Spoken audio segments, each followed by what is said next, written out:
Hello and welcome to Nirmal Bang, ladies and gentlemen. You're watching The Financial Coach. I'm Hiral Dadia. We have with us Salonee Sanghvi, CFA founder, My Wealth Guide, joining in. Welcome to the show, Salonee, and a pleasure to speak to you as always. Hi, Hiral. Thank you for having me on the show. It's my pleasure to be here. Thanks. So, today, guys, we're going to discuss all about quantitative investing. That's something which is actually trending. A lot of investors are using this technique as an investment vehicle. Let's discuss with Salonee as to what quantitative investing is all about. Salonee, my first question coming to you is what is quantitative investing, number one, and how different is it from fundamental investing? Hiral, I'd like to first just start with my journey into quantitative investing and then get into what it exactly is. When I started working at Rare Enterprises in 2007, it was the peak of the bull market. And, it didn't matter what you bought, anything you bought, everything went up. It was almost as if you're a magician and, you just could pick all the right things. And then came Black Monday when the markets crashed. So panic set in as the markets crashed and stocks were down 20 to 30% in a single day. Everyone around was in shock because no one knew how to react or what to do at this point. And over the year, the markets actually corrected maybe 64%, and yet very few could actually muster the courage to buy. So this made me realize how even the most experienced investors could actually become numb in a crash like that.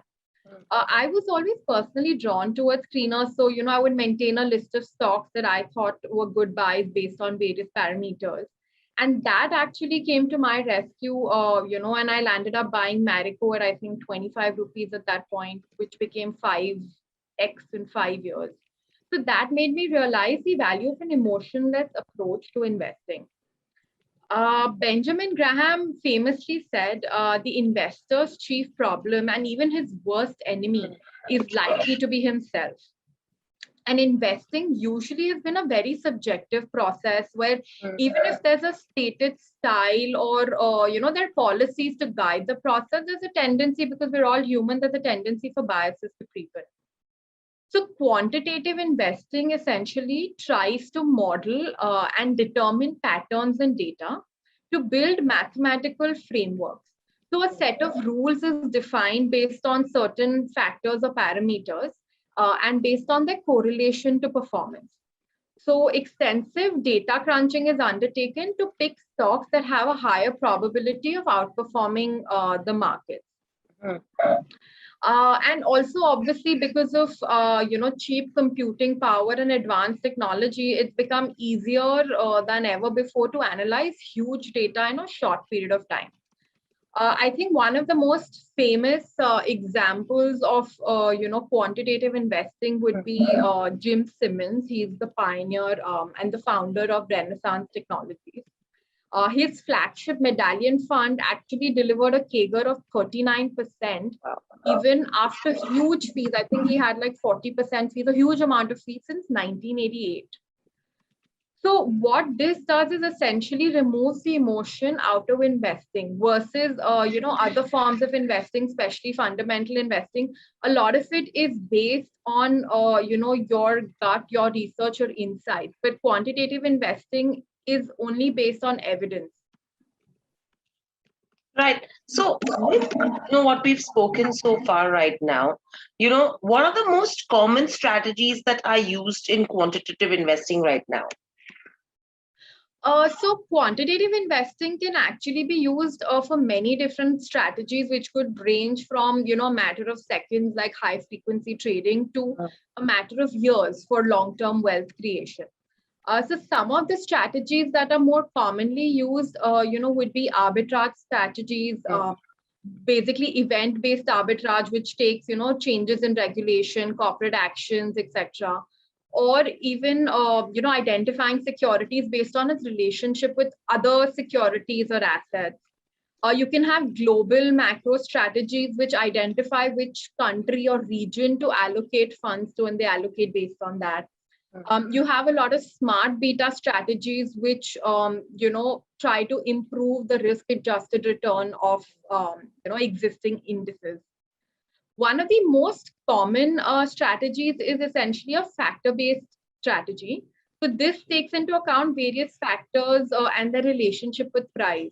So, this could be various factors like quality, value, momentum, volatility, growth, profitability, liquidity, size, etc. So this is one of the most common strategies that is used when you talk about long-term quantitative investing. Right. And what would be the pros and cons of quantitative investing? Because what happens is, with regards to investing, the moment a lot of people see an up move coming in, that's where greed peeps in. And the moment you start seeing a sell off or a downward move, that's when fear ticks in. So, how does it tackle feed and greer at the same time as well? Because these are two emotions which actually have been driving the stock market for years now. You're entirely correct in that. In fact, Axis did a study where they found that, even if their fund returned 19%, they'd done this from 2003, investors earned only 13%. This is because they were constantly trying to time the market, or again, greed and fear setting in. So it's a 6% differential in the kind of returns that they earned just because of emotions and biases essentially creeping into investing. So the way quantitative investing can help is, your investment decisions are based on empirical evidence and not emotions. Since there's no discretion, the forced discipline reduces distortions arising from investor behavior, especially in cases of market crashes. Then, because you're using technology, you can actually you can have smaller teams to analyze a larger amount of data. Just to give an example, I think some of the largest brokerages in India maybe track 200 to 300 stocks, at the max. We analyze over 700 stocks. We could theoretically analyze, 5,000, 10,000, but obviously in India, only 700 are liquid enough, to be invested in. So that is one benefit again that you have, that the depth and the breadth of analysis that you can do is far more because technology is helping you do it. Another factor is that, you can evaluate your performance across cycles. Now, obviously in a bull market, everything's going to make money. Everyone's going to make money, but it's important that a strategy perform equally in, bear market or a sideways market as well, because we're not always in a bull market. So this helps you also test and see how your strategy is performed across, various economic and market cycles. You can also construct a portfolio, using various assets and geography. So it allows asset diversification as well. Another most important, I think, factor for this is risk management. Now, most people focus on what to buy or when to buy, but there's very little focus on when to sell. And I think when to sell is actually one of the most important factors, because if you don't get out at the right time, your returns could actually be substantially lower in that case. So a strong risk management helps you with, selling your losers. Like you don't tend to get emotionally attached or married to the stock, as they say. So it helps you exit stocks when you need to exit them. On the flip side, obviously, because the entire model is essentially based on historic data, there could be certain black swan events that cannot be modeled completely, and it may not function as expected, because the system is only as good as what you put in, essentially.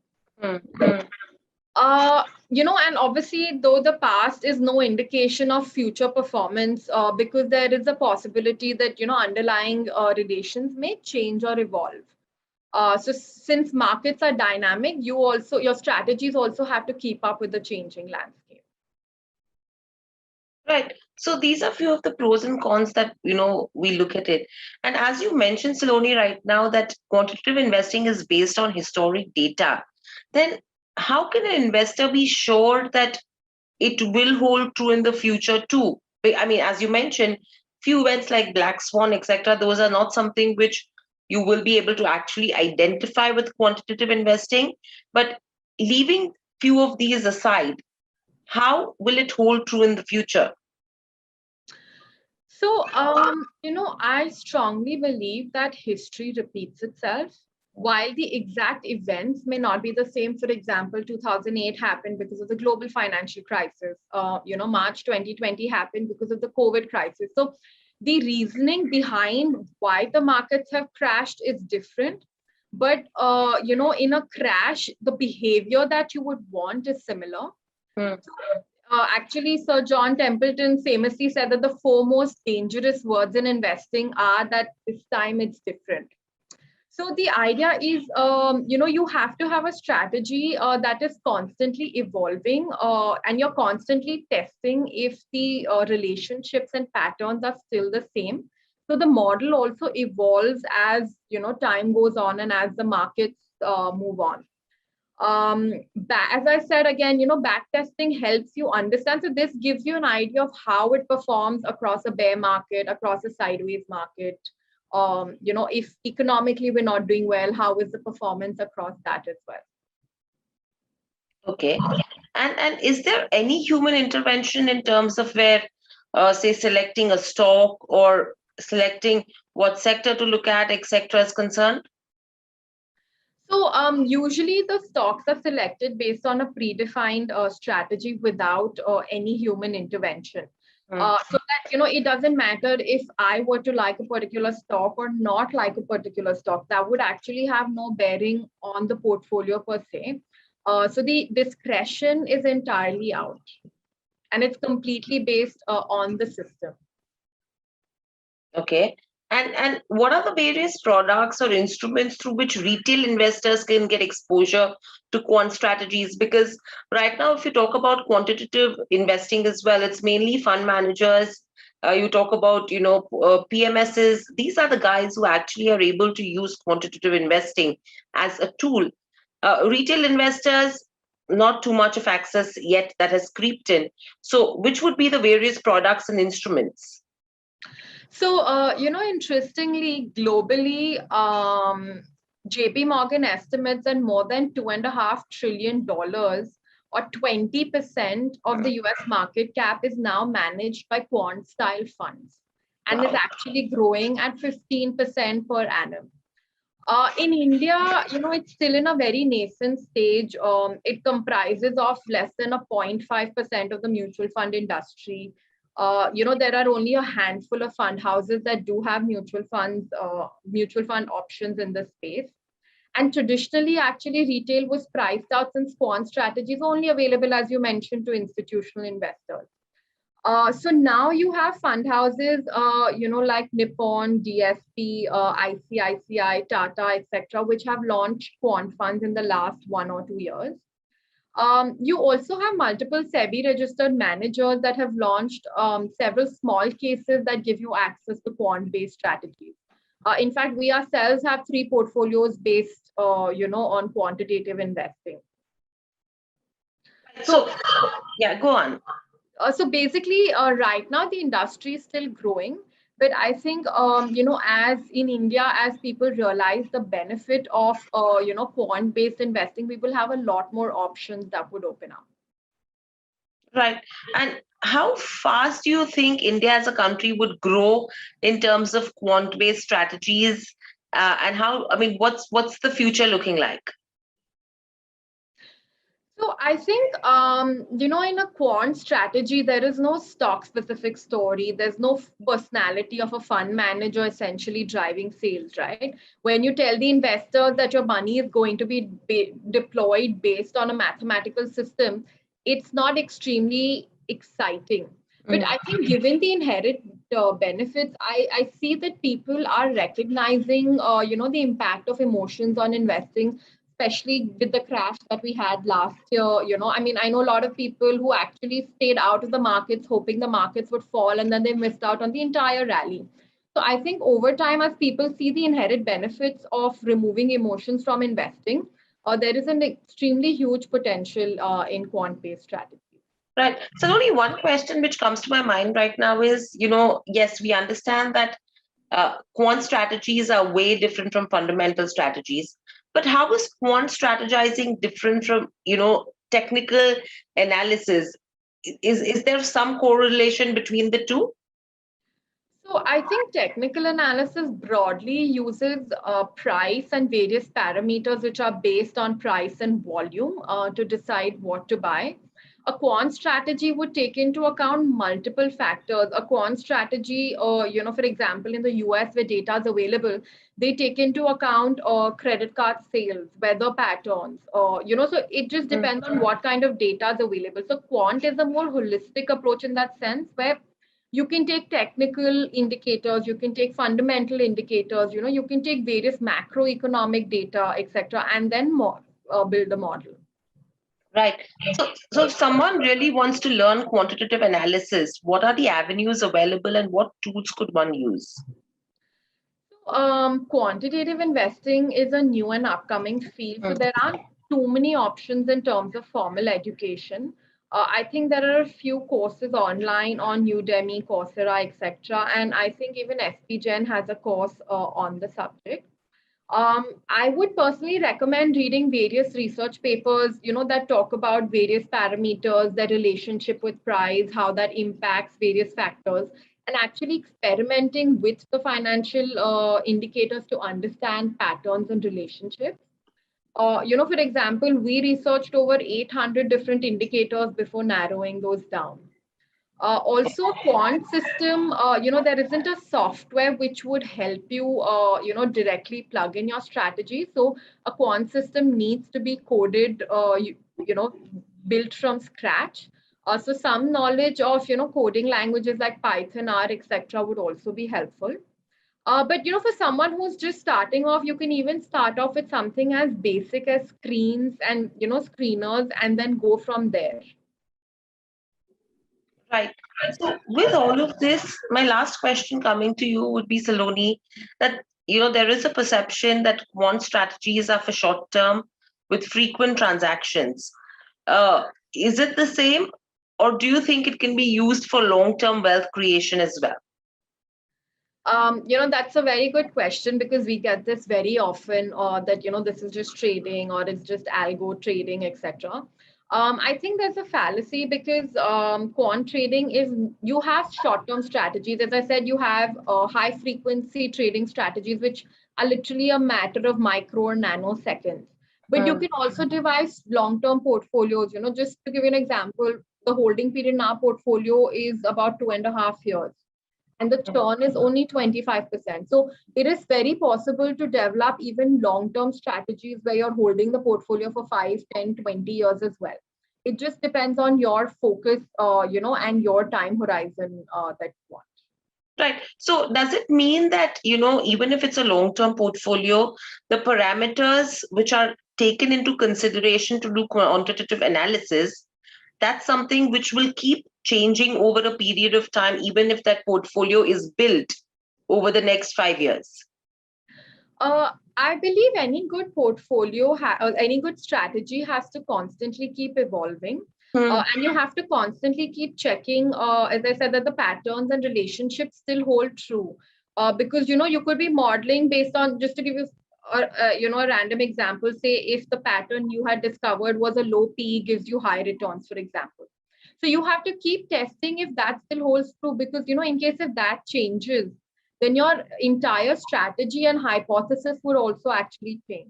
So any good model is actually dynamic in nature, which constantly keeps, testing and checking if those hold.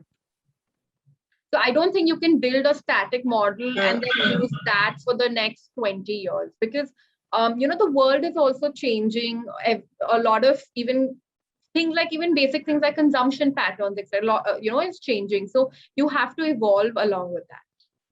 Absolutely. And this is the new trend that we're looking at as well. So that's all about quantitative investing overall, that everyone needs to understand from here on as well, because this is the new method that is pretty much at the nascent stage, at least in India, but catching up faster than ever.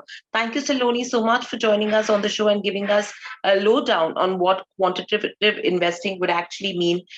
We should speak to you soon again as well to get more details and an in-depth study into the same. Thank you. Stay safe and speak to you soon again.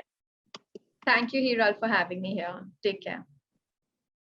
Subscribe to our YouTube channel for in-depth interviews of India Inc. and press the bell icon so that you do not miss our updates.